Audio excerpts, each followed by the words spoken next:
Are you interested in tiny computers that can do a lot of things that you wouldn't expect them to?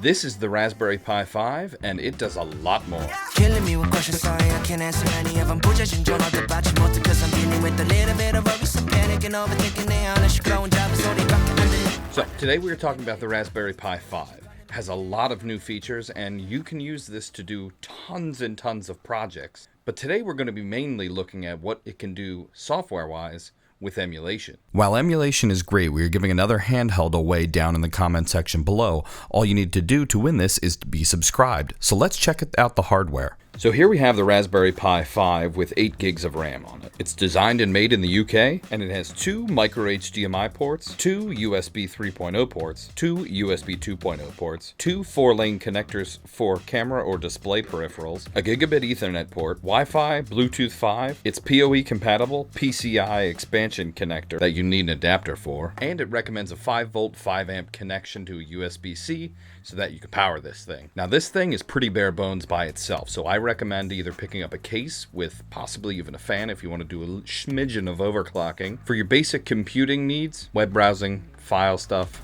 you're not actually going to need a whole lot more than what you have here. But if you're doing any sort of emulation or making this a little arcade box, I recommend some sort of passive or active cooling so that you get a little bit, chillier temperature. And speaking of software, let's dive into the Raspberry Pi OS and see what this emulation looks like. I have the 8GB version Pi 5, so it runs great all the way up to the PSP era of things.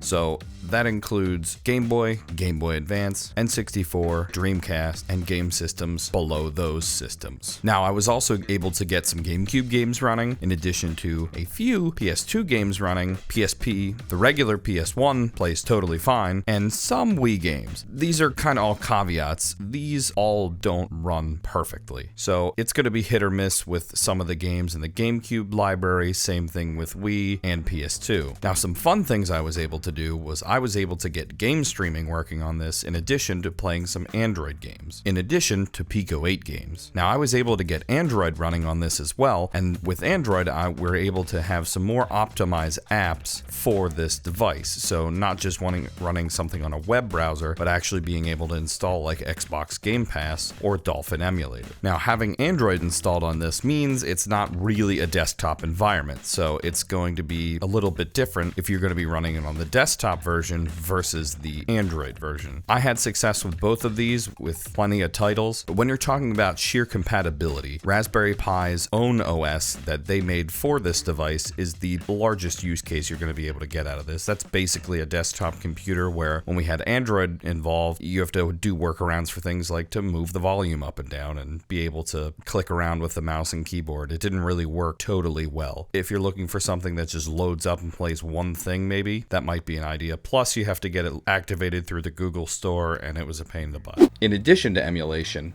you can also do a lot of other regular desktop things like file creation, regular web browsing like YouTube, or something like I've done here and load Android on it.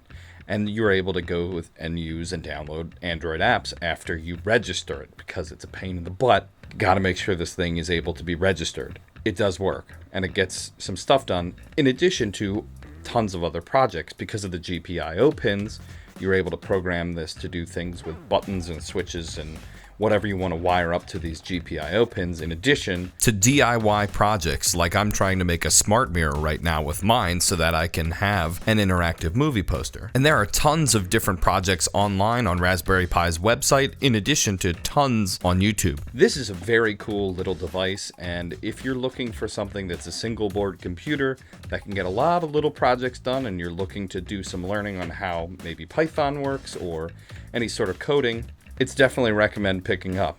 If you're using it for an emulation box, I think it's pretty good too, but I definitely wouldn't pay the premium. If you're not getting it for the price that Raspberry Pi accepts, don't pay the overseller. There are tons of different options that you could choose instead of this.